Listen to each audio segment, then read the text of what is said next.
Vasudhare Swaha. Om Vasudhare Swaha. Om Vasudhare Swaha. Om Vasudhare Swaha. Om Vasudhare Swaha. Om Vasudhare Swaha. Om Vasudhare Swaha. Om Vasudhare Swaha. Om Vasudhare Swaha. Om Vasudhare Swaha. Om Vasudhare Swaha. Om Vasudhare Swaha. Om Vasudhare Swaha. Om Vasudhare Swaha. Om Vasudhare Swaha. Om Vasudhare Swaha.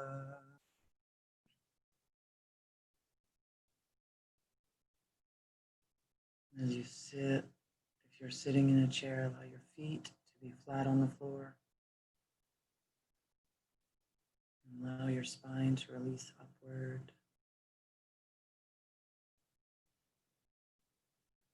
Om Visazaru Samayam Anubhaya Visazaru Deno Parecha Zerumi Boa Suruga Yumi Boa Supuka Yumi Boa Nalandumi Boa Sayewa Siddhimi Poleyacha Sayewa Kayarma Suchami Zitamu Siliam Guruam O Bhagavan Sayewa Dadagata Vizamami Muncha Beziboa Samaya Satoa Vumpe Om Visazato Samaya Manubalaya Visazaru Deno Parecha Zerumi Boa Suruga Yumi Boa Supuka Yumi Boa Nalandumi Boa Sayewa Siddhimi Poleyacha Sayewa Kayarma Suchami Jitamu Siliam Guruham O Bhagavan Sayewa Dadagata Vaja Mami Munja Beziboa Samaya Sadua Vampe Om Vidazaru Samaya Manubalaya Vidazaru Deno Pareja Zajami Boa Suruka Yumi Boa Supuka Yumi Boa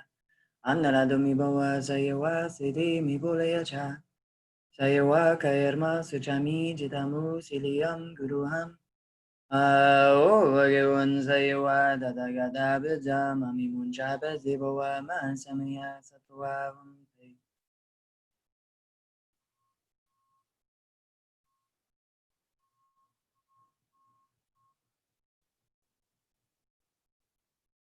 Now allowing for that golden light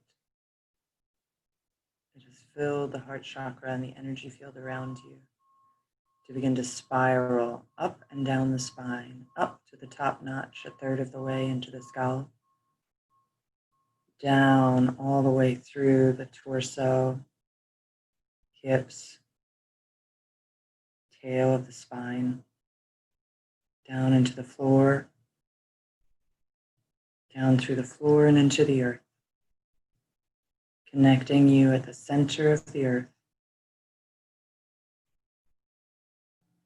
the frequency, the healing frequency of Gaia, awakening the unity field where we are all connected.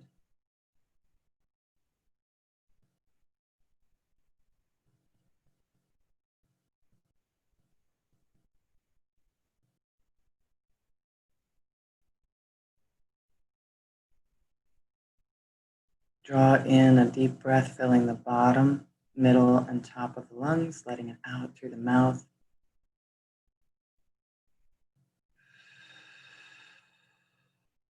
Releasing all stress, tension, and fear. And in the second breath, releasing the intention of the meditation.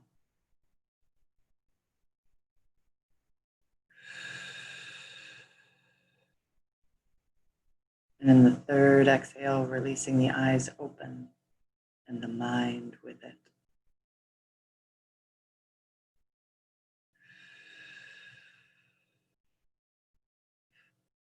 Okay. Now we are centered, and I want to share with you a little video.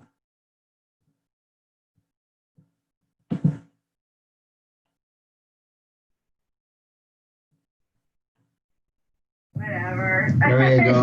I wish you could see what James was doing right now. 11-year-old James Leininger looks and acts like most boys his age, but beneath his playful spirit is a very deep soul. And I said, I'm really glad you're my son. And I'm just really fun to have you as my son. And he says, I know, that's why I picked you. When we first met Bruce, Andrea, and James in 2005, his passion for World War II fighter planes was obvious. I can beat the Japanese easy as pie. The fascination began when he was a toddler. The pilot put him on? James seemed intimately familiar with the aircrafts. He started doing these little drawings of airplanes shooting at other airplanes or being shot down. Bombing ships, you see men parachuting. Here's another one where planes are dropping bombs. This is a carrier. The violent drawings were followed by extreme night terrors. He would just be crying. He'd say, airplane crash on fire, a little man can't get out. He laid on his back and kicked up at the ceiling, and he goes, Mama, the little man's going like this. And he laid on his back and kicked his feet up. The little man's going, ooh, ooh, ooh, ooh, ooh, ooh, can't get out. And I said, well, who's the little man, baby? And he goes, me. I thought Bruce and I were just going to faint. They questioned, what kind of plane? Corsair. Why did your airplane crash? My plane was shot down. Who shot your plane? He looked at me like I was a village idiot. He said, The Japanese. Where did he take off from a boat? Do you remember the name of your boat? He said Natoma. And his name? He always said James, but his name is James. Stunned by his son's words, Bruce tracked down veterans of the USS Natoma Bay. I wanted to disprove it. Columbus, Ohio native Leo Pyatt served on the ship. He asked a few questions about, did I know some of the people? Oh, yeah, I remember those people. Yes, there was a Jim Houston, a rather large shell. Just hit him in the engine, and it burst into flames and went down. It was all real. James Houston, born and raised in the Midwest, was shot down over Chichijima, Japan. He got very quiet. The Leiningers were speechless again when James met Natoma Bay veterans and recognized them by name. You're Bob Greenwald. I'm serious. He'd never met Bob Greenwald? No, he'd never met him before. They tracked down James Houston's sister, Ann. And he goes, it's not Ann, it's Annie. She wasn't my oldest sister. I had an older sister than that. And I said, you did? Who was that? And he goes, Ruth. I mean Ruth. Eddie is what they called me when I was little. Knowing my name and my sister's name, things that my brother did when he was a kid. It's too amazing to describe. James recalled his favorite childhood possessions, and when we spoke to them via Skype, they shared one specific story involving James Houston's mother. Annie had sent James the picture that her mother had painted of James Houston. And when James got it, he called Annie to thank her, and he said, where's the one Mom painted of you? And so she went and found it and sent a copy, and later on she told us that no one in the world except her brother and sister knew that there was an identical picture of Annie when she was the same age. Amazing stories like that caught the attention of Japanese filmmakers. Not long after our story aired, they flew James and his entire family to Chichijima, Japan, and the site of James Houston's plane crash. Took a tour of the island, got up on a ridge overlooking the harbor. James said, this is where the planes flew in the day my plane was shot down. Without any help, James knew exactly where the plane crashed. They held a memorial service and dropped flowers over the wreckage. And James just got so emotional and just lost it. And it was just the most heart-wrenching thing. But when it was over, it was cathartic. It still gives me goosebumps to think that we actually got there and we were there and we were able to close the loop, especially for James, that it was something really important to him. And when they returned, the death and destruction pictures were replaced with this. There's dolphins and there's the Japanese ship has its flags flying. At James's urging, they put all of this and many more incredible stories on paper and published this new book, Soul Survivor. I hope that it helps people understand the meaning of how precious life is, how fast it can just blow away. The Leiningers say they aren't promoting reincarnation. Before James, they didn't believe in it. And I really believe that there's a purpose to this story and that the God that created us wants this story told. And I also hope that it opens people's eyes up to reincarnation. You do? Yeah, I hope it opens people's eyes up to the fact that reincarnation can happen. It is a possibility. It's not a lie. Suzanne Stratford, Fox 8 News. So, that video was shown to me at the beginning of one of the classes that I took in past life regression therapy. So, what we're going to go over now are the 3 R's in relation to this topic. So we have the term reincarnation, which means rebirth, or to be born again. And reincarnation moves less about up and down, right? So this is not about you are born into a better life and a better life and a better life. You are born, we are all born with a sense of original sin, right? And so if we're taking the word sin and we're removing the religious part of it, and we're saying sin means to divide from ourselves. What divides us from ourselves? Resentment, right? So resentment, anger, holding on to anger, and trauma divides us from ourselves and from an aspect of our soul, which is known as like a soul fracture, right? So if we look at it, reincarnation kind of moves through these spirals through time, space, and dimension. We are born into another time, space. And some of us think of it as linear, but it's not necessarily, right? That's a conversation for another day. Then we have the term regression, right? So to regress is simply to move back through, let's say this golden strip here is a way of moving back through this timeline in order to get to the root of an insecurity or of a trauma that created an original schism. And what happens is we're born into this life with these certain insecurities or fears, irrational fears, that if they weren't healed in the last life, or if they're not healed in this life, they're going with us to the next time, right? So now we have restoration. So to restore, in this sense, is to bring back that missing piece of soul, that fractured aspect, which is out there, right? When we experience resentment, even in this lifetime, we lose a piece of ourselves. And anytime we're overtaken with the anger or anxiety or fear or post-traumatic stress disorder, right? All the way to that level of fear, or just to a simple anxiety, we lose a piece of ourselves. And so a piece of our soul is lingering in a part of the past. And this is what a haunting actually is, right? It's not a haunting by a whole being. It's a fracture of a being. It's just a small piece. And it's the small piece that has not found rest and has not let go of the experience that they had within a certain time space. So the goal of this work is not spiritual tourism. It's not, was I a queen or a king or this special person in this time? It's more about getting pieces of soul back so that you can be full and live a full now life to your full potential. So recovery of soul facets lost through death trauma or other traumas. And the image I have here is emblematic of the work that we do within restoration.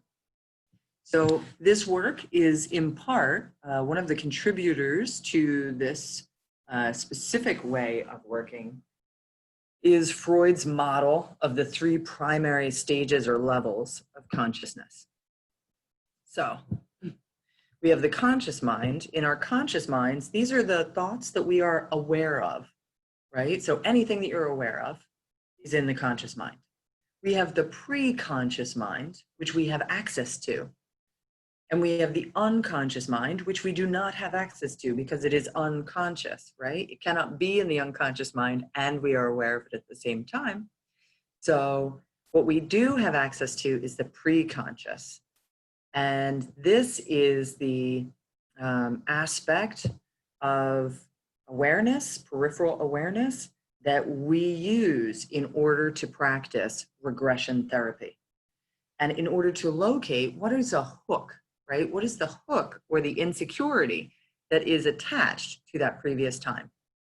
And how it shows up is in statements that we may make to ourselves. So I want you to think about things that you say to yourself that aren't necessarily your favorite. Maybe people have called you out on it. For anyone who's ever been the I'm sorry girl, right? When you apologize constantly, I'm sorry, I'm sorry, I'm sorry, right? Or the statements that you either make to others or to yourself in regards to, okay, so looking at a list would be money is, I'm never, maybe it's, I'm never good enough. I'm never on time. I'm always late. So think of these statements that we make that are identity statements, right? In the sense of never, always, they're these hard statements and they relate to our identity, but they might not, where are the roots of them? And we can discover the roots of them, but they're generally in our pre-conscious, right? Because we might not even be aware that we're making these statements until somebody calls us out. Like, why do you say that? Or why are you apologizing? And nobody's able to talk you out of it. You can do some affirmations and try to retrain yourself, but essentially that's the dressing. Then we're just dealing with the dressing our behavior rather than getting to the root of it. And there is a root. It may also follow statements like men are, women are. Thinking of some clients over time, women never support me. I can never trust men, or men are not trustworthy. And it would be specific to each person how that phrase shows up and what it means to them and what their root is, right? So maybe some of these jog to the surface for you. And don't try to analyze them. If something comes up, feel free to just take a note. Okay, so we also engage the work through in the process of past life regression and soul recovery.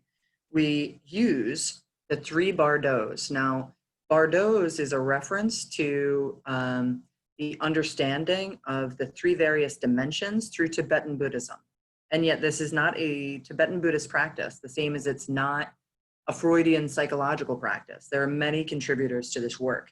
Jung, Edgar Cayce, there are a number of contributors. The 3 bardos, so in the middle bardo, you are here now. We are all in the middle bardo. That is the 3rd dimension. Whatever other dimensional access you have within that, fine and good, but essentially it's the here and the now on Earth. Then we have the lower bardo. This would be considered the hell realm. And we want to take the kind of Christian twist on that out of it. Anybody who's ever had a dark night of the soul or true and deep resentment, hatred that overtook your heart and your thoughts and your way of being, you've been to hell in this lifetime, right? And so anyone who's ever experienced intense trauma that has overtaken your whole life and your whole world, even if only for a period of time, you have had time in the lower bardo simultaneous to being in the middle bardo, right? But it's in this lower bardo aspect that fragment of soul, that fracture, lingers, right? A kind of haunting. So whether it's from a trauma within this life or down the timeline into another life, those roots are connected because your soul comes into this body with its full memory of, which is mostly unconscious, right? Then we have the higher bardo, and we engage the higher bardo in this work in order to mend the trauma of that time, in order for that fractured aspect of soul, through that mending, for that fractured aspect of soul to be recovered into your system. So post the event of past life recovery, past life regression and soul recovery, the integration process can be quite blissful. And it can go on for days or weeks, the integration period. But one thing is for certain, after this process is complete, you will start to see what life is like in a truer and fuller sense to your own potential. And oftentimes people will be a little surprised because they had identified themselves as a certain kind of person with a certain kind of problem. And when that problem is gone, it is amazing how much we can be, and sometimes how much we can do, depending on what are the true aspirations of our lives, without these things in the way. So these 3 Bardos come into play within this process. A conscious exploration of the pre-conscious is noticing unreasonable fears, right? So if you have always had a fear of something, and this is not to say that in this life it hasn't come, experience hasn't piggybacked in order to strengthen or increase that fear, but noticing them, just noticing them, is a part of the healing process. And noticing that, a fear in and of itself, you can't really be identified as that, right? So the more you start to evolve your own consciousness and understanding, I am not my fears, right? This is not who I am. This is what I have experienced, and I am experiencing it. All fear is foreign to the pure soul essence, right? But it is very common to the human experience. So we're not trying to out all of our human experience, but fear should not be the deciding factor for what you do and who you love and who and all of these things. So start noticing the things you say to yourself or others regularly and habitually about yourself. The things that you can independently do to make contact with these things, right? So let's say you wanted to start to discover on your own what the roots of certain insecurities are. I would definitely always work with one thing at a time. Don't overload your system and try to figure yourself out. Meditation isn't about sitting and thinking anyway. Perhaps you write on a piece of paper a question. Where is this from? And then leave that piece of paper down. But then as you get into the meditation, let go of the question, right? Once you get to about 15 minutes of meditation, the mind kind of clears, for a moment or two, it clears. But it's really about, once you ask the question, let go of the question, and then the answers will come to you, depending on how you process answers. Maybe it will come in the meditation, maybe it will come after the meditation, because it's sometimes easier for people to get their answers through other people, or a song, or other pieces of information, and the universe is collaborating with you. The more open you are, when you ask a question and then you meditate, you're releasing that question to a much larger universe, right? As opposed to just analyzing in the head. We have the limits of this, old computer up here. You can also do automatic writing. So I've worked with this in the past, journaling. So what you do is you ask a question with your dominant hand. Mine is my right, because my left was trained out of me as a child. So I'll write the question with my right, and then I'll answer with the left. And you can discover a lot in that process. Receiving Reiki is also a suggestion. Reiki is one of the ways when I first started to work with things that I would call like a defect of character, or a troublesome victimhood. I don't know how else to say that, but I had some troublesome victimhood that I was walking around with, and I started to use my Reiki sessions. I would set my intention and receive Reiki from a Reiki master, and some of those things had their roots in the deep past, right? In the past of my soul's life.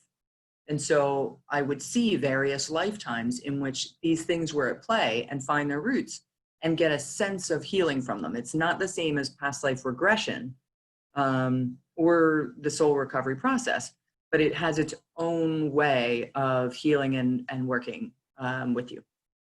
So I believe at this point I have pretty successfully explained the process that I offer, but I will tell you that essentially the sessions that I offer people have always been over Zoom, so that our feedback can be recorded. I don't record the session because I am leading you through an experience, through a process that is very conscious. There's, as said before, no hypnotization, none of this. It's a conscious memory that you will access through a pre-conscious hook, we go into that memory, and then you will be the observer of that memory, not me. I don't use my special psychic spidey skills to peek in on your stuff. That's private. And it's for you to see. So then you move in through the last day of life, and then you will have an opportunity to see that life and what is important, and to see who may be participating in your life now, who was in that life as well, which can start to uncover after the regression a lot more understanding for certain dynamics and relationships. Then through that process, you're given the opportunity to re-experience the death process. This is not a scary thing. There's nothing scary about it. You're observing this through your higher consciousness. And we do a bit of meditation in the beginning of every session to get you into a place where you're in the observer's mind as you process this memory and this experience. So you get to mourn that life, that personality, and then you have an opportunity to both be mended and to mend that life and to realize that life's aspirations. And so from that point, you move through a bit of a process that is quite delightful, and then you come back, and then you'll share with me your experience and what you saw or realized through each of these processes. And then I give you the notes and my feedback on them of how to integrate. And it's typically a very simple process of self-care and really the cues that your own system has given you. So I just connect the dots in that sense. And then you're given some simple directions that are very easy and blissful to follow. From that point, we typically take a break for a week or two, and then we move into the second session. And I do suggest for people to work with at least 2 sessions to start, because it is, it's worlds apart, it's worlds difference, one life to another. And it's never anything that you would expect. But as one of my past life regression teachers says, who's, she does this work internationally, and as she says, you can't make this shit up. The things that you will remember, there is no part of your imagination, your makeup imagination, that could have conjured or like created this on the fly. It's amazing the things that are remembered, and heart expanding the things that can be healed. So I did include a quick slide for any of the astrologers within the group. You may or may not be aware of these additional signatures within the chart, or any of you who are starting to look at your birth chart and get a deeper understanding. I always have the goddesses or the asteroids turned on within my chart because they're such an important part of it. I'm more plugged into evolutionary astrology, which is looking at the chart as a map of the soul, and both the issues and the strengths and the karma that we are coming in with and that we need to work with, or balance or find balance between. So what is always very important to me is Chiron. This is the symbol that you would see in the chart if Chiron is turned on. Chiron is about the healer's journey. And simultaneously, I'd like to also proffer that Black Moon Lilith, which is another asteroid, is also about the healer's journey. It's more about the deepest feminine wound, where Chiron is our deepest, it's our deepest wound, but it's like our human wound. It more has to do with the world of people, where Black Moon Lilith is more connected to the energy of Scorpio. So this is not necessarily a female wound, but the internal feminine wound of our deep past, or, and I associate her with my deep, witchy, magical power. So when somebody is first working with Black Moon Lilith, they're working with their deep, witchy, magical wound. And then the more you work with and heal these aspects, is the more it becomes source of power. The same way the more you heal your Chiron injury is the more you step into being the healer of that injury, and the one who can assist others, the shaman who can assist others to heal their own wounds, not to heal their wounds for them, right? Big difference. Okay, so also looking at the signatures of the North Node and the South Node, the nodal axis, that can show you a lot about South Node, where you're coming from, and North Node, what your soul needs to do to balance out in this life, to heal. Also looking at the IC, right? So the MC and the IC and that axis, and then the ascendant and the descendant, that axis, those two axes points can tell you a lot about where you're coming from. And then of course, if any of these signatures are in relationship to any of those axes, it can give you a lot of information. And of course, the 12th house. The 12th house speaks of the karma that needs clearing in this life. So if you got heavy stuff in the 12th house, then generally that's the stuff that needs to be cleared. And that's all I wanted to say about that. There's, I could go into a wild rabbit hole with astrology on this, but I just wanted to give a little blip for those of you who are at that place. So I created a special offer specifically just for the Witches Brew members. And I wanted to tell you a bit about this. So my regression packages, the 2-pack is $350 for individuals. And so it includes 2 sessions typically. I reduce the price of an astrological chart, in part because it helps me to see the astrological chart to know that we're on the mark. And if there's anything intense that maybe needs to be looked at that we're not really getting to in the first session, then we can get to it in the second. But though I find that all of my clients have been intuitively on the mark with where they need to go with this. Because really you are the captain of your own ship when it comes to your healing. And I don't want to be doing too much, to try to get in the way of that, nor do I. So after that, single sessions are $188. And if any numerologists are in the house, I typically, specifically with this process, I like to keep all the numbers something that can boil down to the number 8. So for the Witches Brew group members, if you wish to sign up for just 1 session and you want to do it with 2 participants, so groups of 3 or more, we can do this via Zoom. You'll still have the privacy of your own Zoom space or your own home or wherever you're accessing Zoom from. So it'll still be separate, but we'll do it as 1 session for the 3 of you for $125 each. That is the largest discount, and perhaps I don't know that I'll ever give a discount like that again for this work, but I just wanted to say thank you so much to you guys as a group. I absolutely love what you're doing and all that Colleen McNally and Kristen Stackles have done to really form this and to keep it going, and the love and the support of so many beautiful witchy women. And maybe men. I haven't seen any men in there yet, but maybe there's some warlocks chilling out in the backdrop. I don't know. In the meantime, so this is what I can do.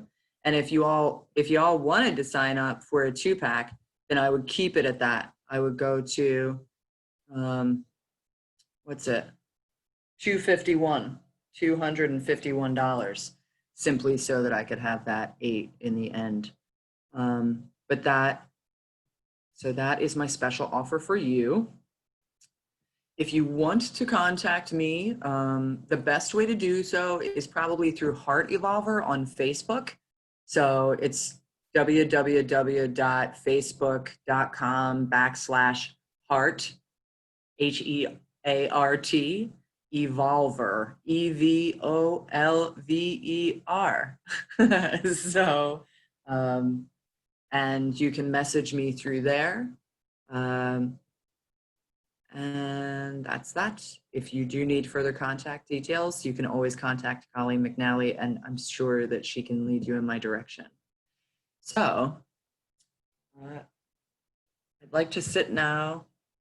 Oh, I have the closing meditation on the second recording. So I just want to say to you folks, join me in the second recording for our closing meditation. It does connect to the first meditation, so it's kind of important that they're done somewhat near each other. But I just want to say thank you. Thank you for listening. I really hope that you got a lot out of this talk with the Witches Brew group. And wherever you are in the world, I hope you feel the comfort and the love of the goddess that is within you.